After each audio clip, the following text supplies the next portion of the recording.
Hello, everyone. Dr. Vicky here, speaking to you from the Seeds of Transformation Healing Center. We're going to be looking at the astrology of the week, beginning with the 14th. That's Sunday, the 14th, until Saturday. This is the third week of July. The first week of July was a bit of a sucker punch, I think, for many of us. The second week was a time of sort of re gathering ourselves together, figuring out what we had available to us, our resources, our intelligence, our communications, and now we start this week with a bang. So let's dive right into what's happening for the third week of July 2024.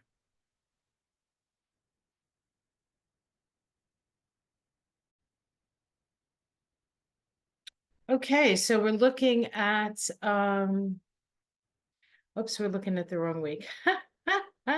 This was the week. This was the week that just passed. Actually, as I'm doing this on Friday. Today is when Venus opposes Pluto. And so we get a real sort of view of where we stand in relationships, our personal needs, Venus in Leo, in stark opposition to the world soul, Pluto in Aquarius. So we're getting a view of the world that we're living in, actually, and perhaps what's important to us, and what's truly important. Okay, so we're looking at week 3, the astrology of July 14th. Oops, let me actually do this. I do want to do this as a, oh yes, right. Okay, sorry. Oops, pressing the wrong buttons again. I want to do this as a, okay, guys, I'm sorry. I'm using a different computer and it's a little smaller of a screen. And so it's difficult to access everything I need to access without moving a whole bunch of stuff around. Okay, here we go. All right, I'm good now. All right, so week of the 14th to the 20th, that is Sunday to Saturday. And we start with something actually big happening on Monday. Monday the 15th, we have Mercury making inconjunct to Saturn. That's the first aspect that we see. That's occurring at 20 degrees of Leo for Mercury and 20 degrees of Pisces for Saturn. These inconjuncts require adjustment. This is what is required here is a mental adjustment. We're going to get more deeply into that specific aspect. We'll look at the chart itself. Also on Monday the 15th, which incidentally is the first day of the Republican Convention in Milwaukee, Wisconsin, we have Mars conjunct Uranus. This is occurring at 27 degrees of Taurus.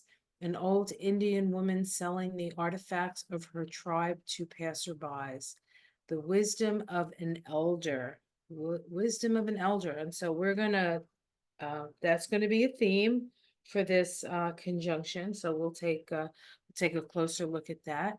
On Thursday, the 18th, we have the sun making a waxing sextile to Uranus.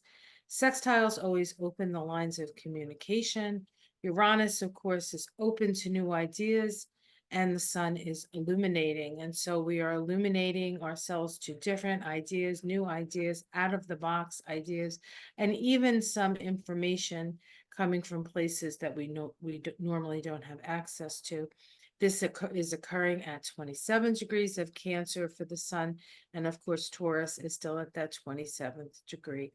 Uranus is still at that 27th degree of Taurus. So I feel like whatever comes up with the Mars conjunct Uranus, there's more information coming through come Thursday. Now we're looking from Monday to Thursday. There's no major aspects occurring in that time. However, I do think the Mars Uranus conjunction will take up all the oxygen in the air between now and then probably further on. On Saturday, the 20th, we have Mars. Yeah, it's interesting because the sun is making an aspect after Mars and Uranus conjoin, then we have the sun making a conjunction to Uranus and Mars making did I say a conjunction? Oh, a sextile. All right, let's try that again. We have the Mars Uranus conjunction, which is always unexpected and the start of a new Mars Uranus cycle that brings in taking action to move in a new direction, progressive direction, perhaps. I do want to point out that in 2021, on the inauguration of Joe Biden, there was actually a conjunction between these two planets, and it sort of started his first 2 years of his term, where a lot of progress was made. So this can be very progressive in its nature as well, but generally very fraught. And I also want to mention that when January 6th happened, which was, if we remember, just like 2 weeks, 14 days before the inauguration, Mars at that time moved out of Aries, which it had been retrograde in the previous in 2020, summer to fall 2020. And it had just moved into, it was in the last degree of Aries right before it was going to move into Taurus to make that eventual conjunction with Uranus. That all happened at around 6 degrees of I think it was around 6 degrees of Taurus. So now all these years later, Uranus spent 7 years in a sign. Now we have Mars making another conjunction every 2 years. This happens. And this is actually the last conjunction that Mars is going to make to Uranus in the sign of Taurus. So this is sort of the grand finale of all of this Uranus and Taurus energy. And so, of course, Taurus deals with food, resources, land, and money. Resourcefulness, self-worth, self-esteem, all Taurus issues. And of course, Taurus is a Venus ruled sign.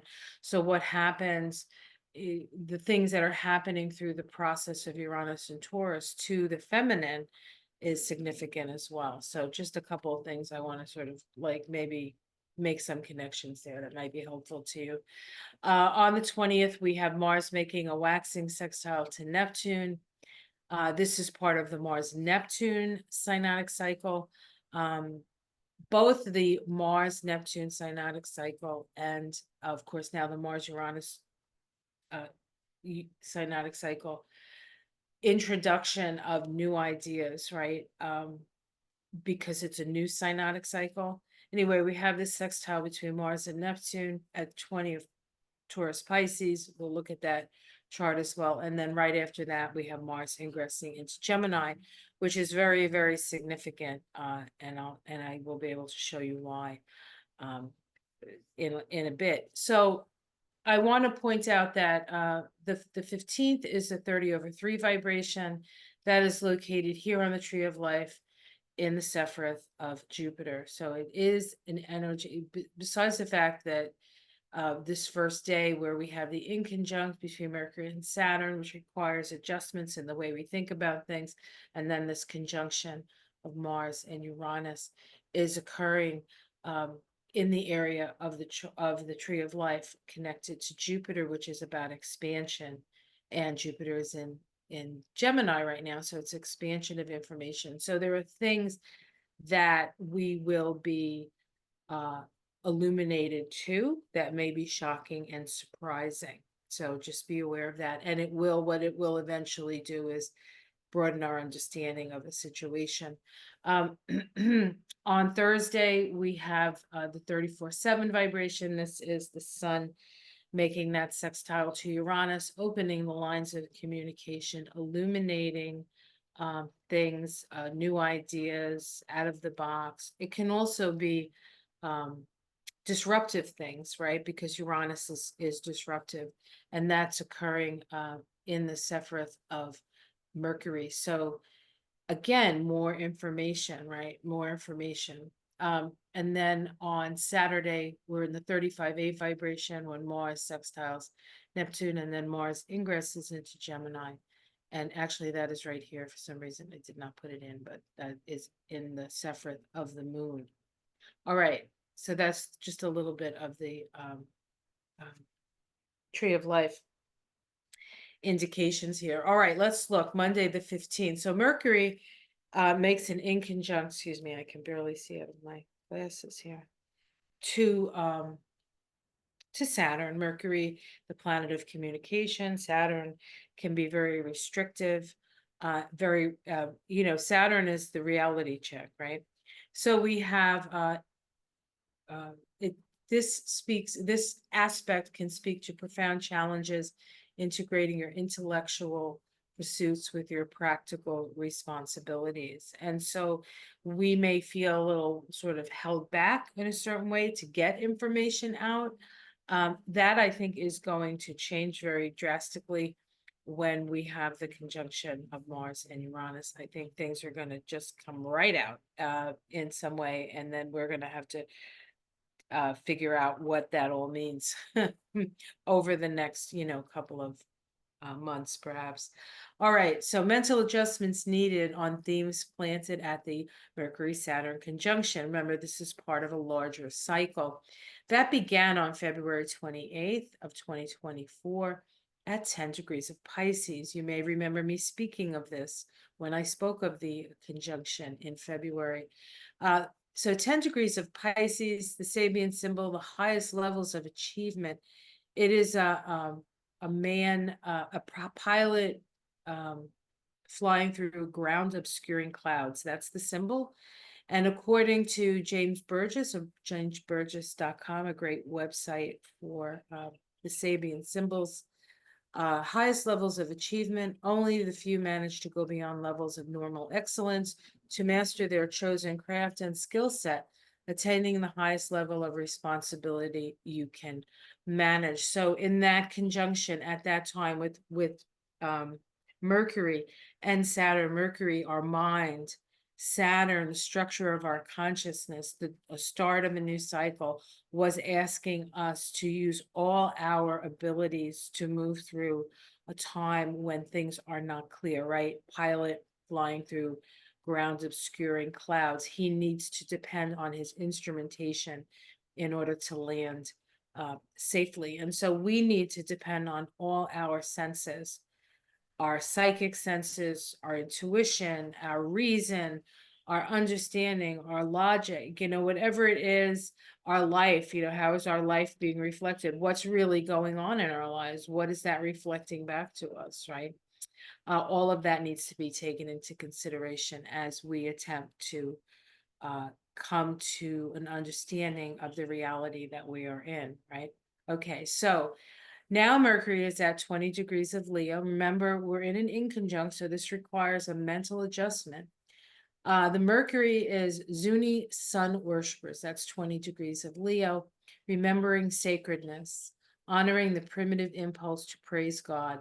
This deals with our connection to the earth, our sort of ability to communicate with the planet that we're on, in conjunct Saturn and Pisces, a table set for an evening meal, affirmation of a bounteous harvest. At the end of our endeavors, we are nourished by what we have harvested from our labors and our experiences.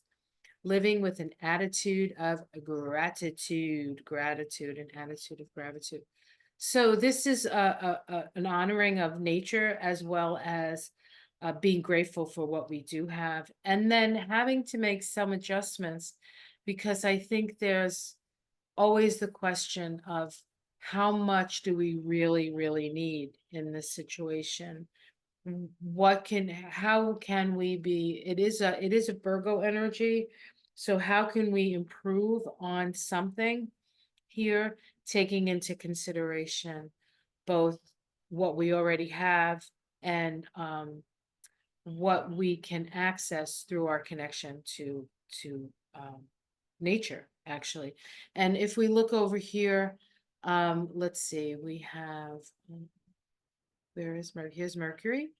Now, this is a chart for the US, so my apologies to anybody who doesn't live here. This chart was erected for Washington, D.C. At such a vital time in our history. I feel the need that I need to look at the astrology in terms of America. So apologies for that, but we have Mercury here at 1913, and we have Saturn up here, and Saturn and Pisces in the ninth house of truth and justice, and Mercury in the house of our resources and our sense of self, our sense of self.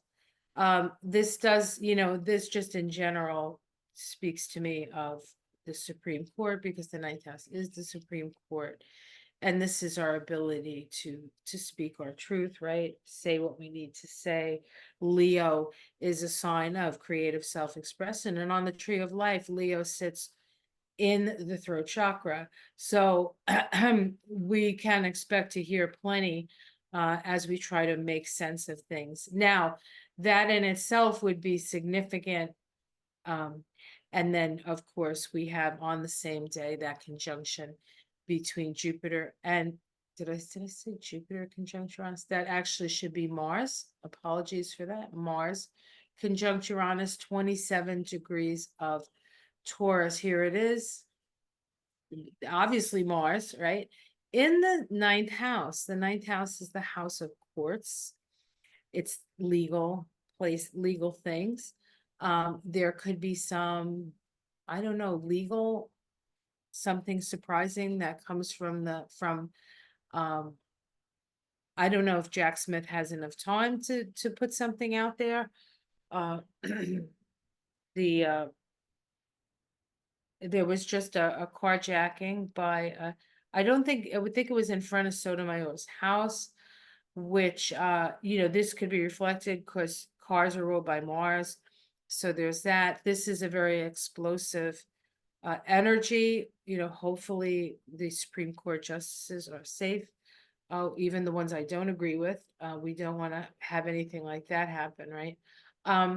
And this is actually, it's interesting because this conjunction, and we'll talk about the conjunction separately, but it is connected to Saturn here. And I'm sorry, not Saturn, Neptune. It's in a sextile to Neptune. It's also in a sextile to the sun.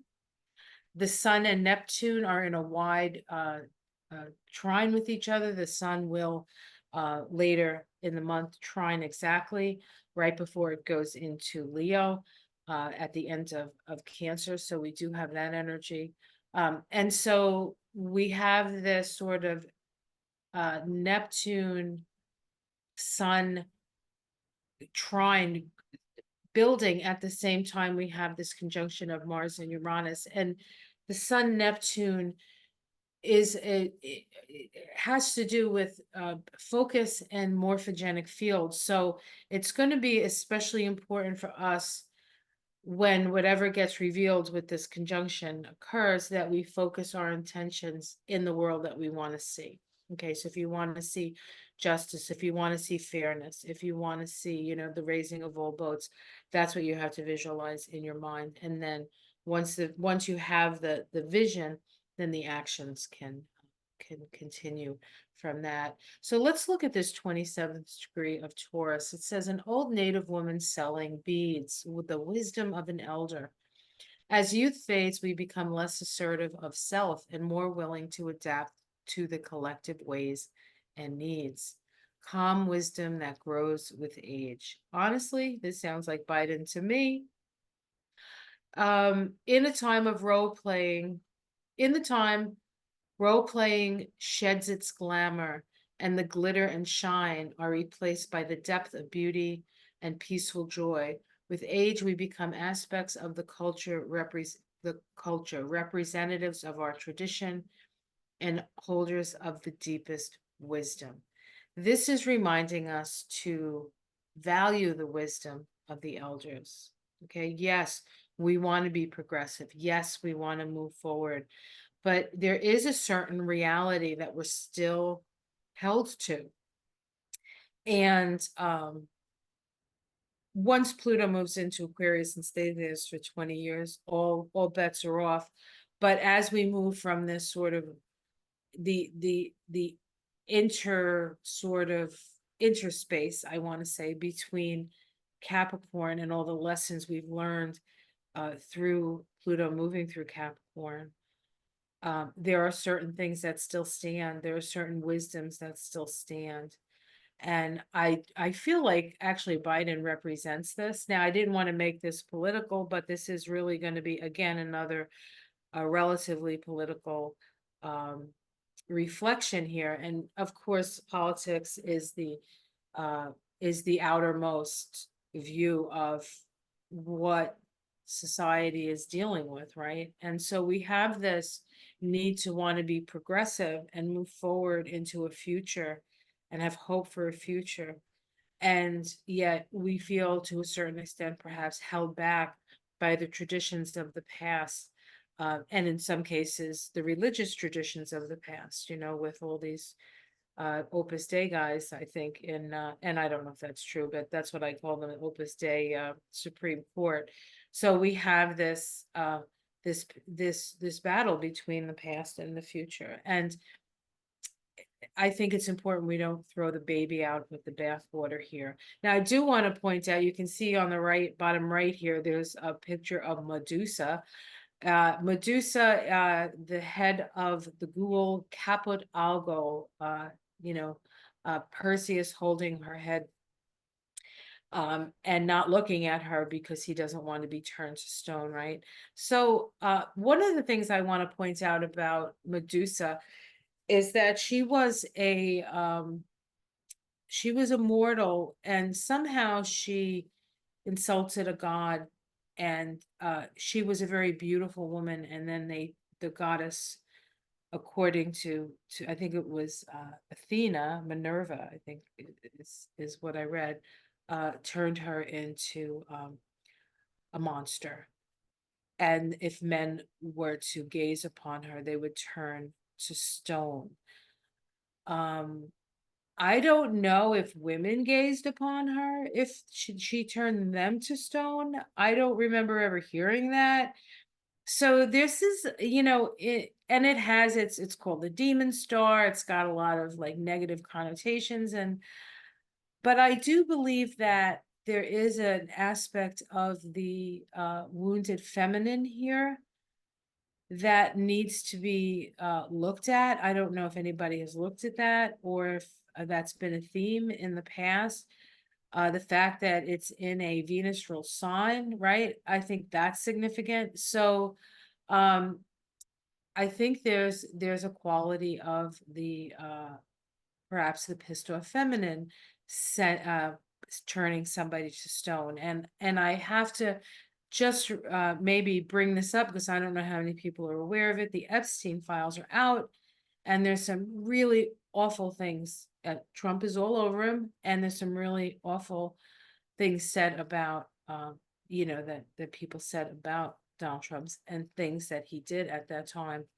And it would very be like a Medusa thing, like if that came out. Now, I don't know the chances of that actually becoming common knowledge, because I feel like the media is ignoring that and harassing Biden. So I think we just need to be aware of all of that as we move into this new week. All right, so let's see, what else do I want to say? I think that's what I want to say at this time. We will see. To actually say what's going to happen is near impossible, because we're dealing with Uranus, and once you think you know what it is, it's not. It's the same true of Neptune. We look at aspects to Neptune and we go, oh, this is what it's going to be. But in my experience, it's usually not what we think. So we'll have to see. This is one of those we'll just have to see when we get there kind of energies, which is very, in a way, Uranian, which of course is Trump's major energy anyway, Uranus. On Thursday, the sun sextiles Uranus. So I want to talk about this because this is part of the synodic cycle of the sun and Uranus. The sun is illumination, Uranus is awakening. So there's this energy of waking up to something. The vibration of the day is a 34/7, which of course is the Eight of Wands.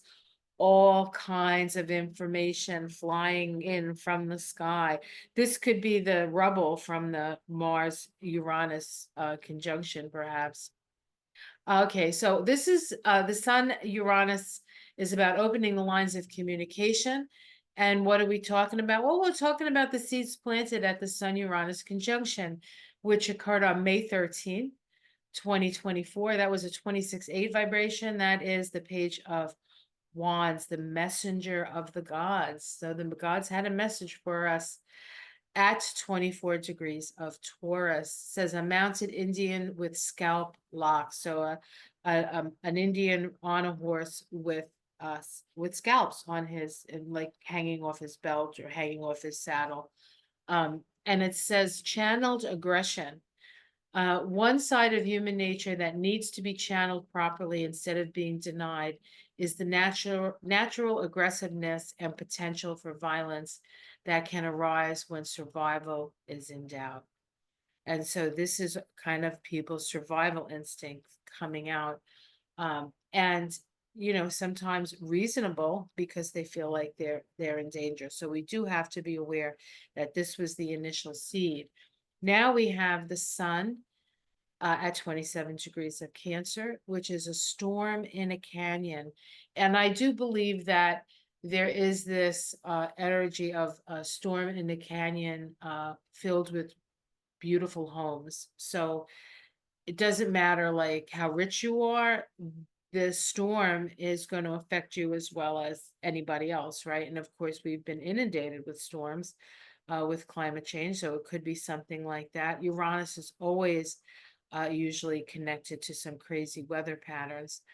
But anyway, let's just keep reading here. Crisis leading to transformation. It says eventually our lives are disturbed by forces that call attention to the transient and shallow nature of luxuries, right?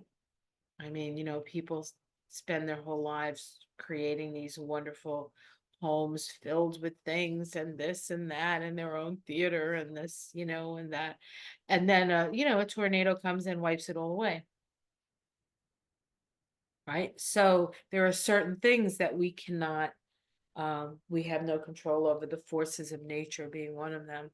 Sextile Uranus, of course, that's still at 27 degrees of Taurus, wisdom of the elder, an old native woman selling beads. As youth fades, we become less assertive of self, so less selfish, right? And more willing to adapt to collective ways and needs. What are the needs of the collective? And of course, with Pluto in Aquarius, we have 20 years of learning all about the needs of the collective. Calm wisdom that grows with age. And when I see that symbol, I just see Biden in my head. So, he's not the only one. I see actually before I see Biden, I see Bernie, but who's backing Biden, by the way, as are many of the progressives, which you'd say, well, the progressives are backing. It seems the corporatist Democrats are not backing Biden as much. They're the ones sort of falling away. And I think it might have something to do with Biden's want to tax the rich more. Although I think those corporate Democrats say that they're okay with that. I'm not sure when the rubber meets the road. They might end up being the reimagination of the Republican Party if MAGA ever gets out of there. But we'll see. We'll see. Anyway, here's the sun in the 11th house of the people, also of Congress. This is Congress, and then Uranus in the 9th house of justice. So this is sort of the DOJ, and this is Congress, and we will see. We will see what that's all about. But we do have a Virgo rising for this chart, which means that our focus really is to fix what's broken. So hopefully that will be what happens. On Saturday, the 20th, we have Mars making that sextile. Oh, it says Mars sextile Mars. Oh my God, with the I must have been. When I did this, I was very hot, and so I think my parts of my brain melted. Actually, this should be Neptune, Mars sextile Neptune. This is the opening of the lines of communication based on seeds planted at the Mars-Neptune conjunction that occurred on April 29th at 29 degrees of Pisces. The symbol for 29 degrees of Pisces is a prism. A prism. So Mars Neptune is about taking action on our ideals, on our beliefs, putting energy into our imaginings. And it's always a good idea to imagine the best, because if that's where the energy goes, there's a much greater chance of you manifesting the best. Okay. But the symbol was a prism. And I think I want to read this whole thing because I think it's really, really important. It says, seeing good in all things. There are two directions that concern us deeply, whether we are looking for God or looking through God's eyes. Simultaneously looking for God and looking through God's eyes, the white light is divided into a diversity of rainbow colors. A raindrop or a prism, um, rainbow colors by a raindrop or a prism, and shows clearly the allegory of relationship between the one and the many. Isn't this what we've been seeking for? The understanding of our relationship with God. God chooses to express itself as diversity. The Creator created a multiplicity of facets of itself. We cannot therefore ever expect to end our evolutionary journey. Since God itself is not static, the Creator is creative, and so we are always changing its expression like a kaleidoscope. Life itself therefore requires differentiation. We do not know God only by surrendering the self. We also need to express the self creatively. And so this speaks of unity in diversity and diversity in unity. And when we attempt to focalize something in just one way, we are not really walking in the path of the divine, are we? Because the divine expresses itself through diversity and the divinity in all things. It's called immanence. It's called immanence. So now we have Mars at 20 degrees of Taurus, ready to move out of Taurus, actually. And we have a peacock parading on an ancient lawn.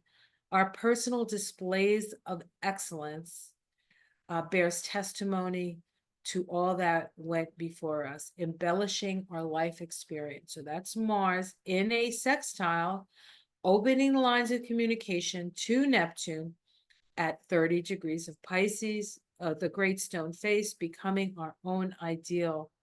There is no right answer or best version of anything. We make it all up according to how we feel and think we should. We become whatever we idealize. We become what we focus on. We become what we focus on. And so our lives become what we focus on as well. And as Mars acts on the morphogenic field that is Neptune, taking action, opening, making discussions, talking about it, what kind of world do you want to live in? This is a opportunity for us to see that. We have the 9 of Wands here as an energy. This is really about standing up for what you believe, right? That's an important part of it as well. But you also need to stay open. So you need to, in a way, both stay open and stand your ground at the same time. Know what's important to you, right? This card is actually connected to the moon. And so we have the moon in Capricorn here. And Capricorn is about the structure of our lives, the structure of our government, the structure of how we the tools that we have to govern ourselves. I really think that, one of the values of Trump really has been to open us up to the fault lines. The things that we thought were actual things are actually mostly suggestions and assuming that people um, are going to respect precedent or respect what has come before. Um, I think part of what Pluto and Aquarius is going to help us do is to see where we really have to kind of lay down the law, honestly, for things. Okay. So we have Saturday. We also have, after we have this sextile of Mars to Neptune, we have Mars ingress into Gemini. And Gemini, Mars, the planet of action and the sign of communication, curiosity, and duality. So we have, of course, 1 degree of Gemini, a glass bottom boat in still water, discovering new dimensions. Okay, that's the 1st degree of Gemini. Mars moves into that 1st degree. The unconscious mind holds as many secrets as the ocean depths, which can be revealed to one who inquires covering a new dimension of life, uncovering a new dimension of life. So there, Gemini is about curiosity. Gemini is about gathering the facts. Gemini is about um really trying to figure things out, right? Um, and so we have Mars moving in, Mars of Ag, the planet of action. So I think that it's going to be a time of really trying to figure out what the hell just happened. And Mars is in Gemini for a while. And of course, we have Jupiter in Gemini. And later in the month, we have Mars and Jupiter making a conjunction, which on the tree of life is very significant. And if I can, I'll pull that up just to show you what I mean. I don't know if I have the actual thing to show you, but I'll look. I may. And one of the things that happens is whenever I see a planet move into a sign like Mars moving into Gemini, I also like to see what the ruler of that sign is doing, because it does influence the energy of Mars through Gemini. So Mars is going to move through Gemini, say, for 6 weeks. And it has that curiosity factor, it has information, it has conversation. It's also duality. So we're going to see the extremes of both sides, I think, in situations as Mars moves through Gemini. But there's also this overlay of what is Mercury doing at the time, and that sort of brings things in as well. And it's at 26 degrees of Leo. The symbol for 26 degrees of Leo is a rainbow. Here's the rainbow. This is 2 symbols with a prism and a rainbow, right? We're looking at that white light broken up into its component parts, the color of the rainbow symbolizing our chakras, right? Becoming a rainbow warrior means that you live in all your chakras are activated. And so you're not just working from your intelligence and your physicality, but you're working from a higher level of consciousness, really. Okay, so promise of success. Self-liberation is not speculative, subject to the whims of fate and fortune, but a guaranteed result of consistent endeavor, developing certainty that life fulfills its promise of joy. We can create the world. In fact, not only can we create the world that we want to see, we have to. It's an imperative. It's an evolutionary imperative. Remember, Mars is the ruler of the North Node because the North Node is in Aries. And so this is about creating, and in this chart, we have the North Node in Aries in the 4th house, creating a foundation for us to stand upon. to create heaven on earth. Right now, when we look around, we see hell on earth. We can change that. We can change that. It's about focusing our intention to raise all boats. It's about focusing our intention to have a relationship with the earth. It's focusing our intention to make connections. We are all in the human race. The diversity is what makes us stronger, not weaker. What makes us weaker is when we try to squash the diversity. And of course, in this country, Democrats are diverse and Republicans are not. So we will see. We will see. It's going to be an interesting week. Let me see if, okay, this is what I want to show you. This is next week. But this is the Sephiroth of Jupiter. We have Jupiter in Gemini. Now Mars is in Gemini. So that when that happens, it activates, right? We have Gemini, Gemini. This is 2024. The conjunction of Jupiter and Mars, which I believe happens in, it might actually happen in August. It might be later in August. Is going to be very important in August, and not to jump ahead, this vibration for July is the devil. So it's about choosing between the light and the darkness, right? But next month, it's going to be the Tower. And when that happens, the Tower is a Mars energy, and Mars is going to be in Gemini. So we'll see. And we also have the Democratic, the DNC happening next month. So these 2 months are quite transformational, I think, for the country. And we'll see. We'll see what happens. Again, we're not going to, it's Uranus, so you don't always know, but you will see. All right. Let me stop the share here. Oops. All right, so hopefully this gives you some more information to ponder, and hopefully becomes helpful when the hammer really does come down this week. We'll see what that means. Until next week, have yourself a wonderful week. Be careful out there. If you're going to be at the RNC, or you're going to be in Milwaukee, be very, very careful.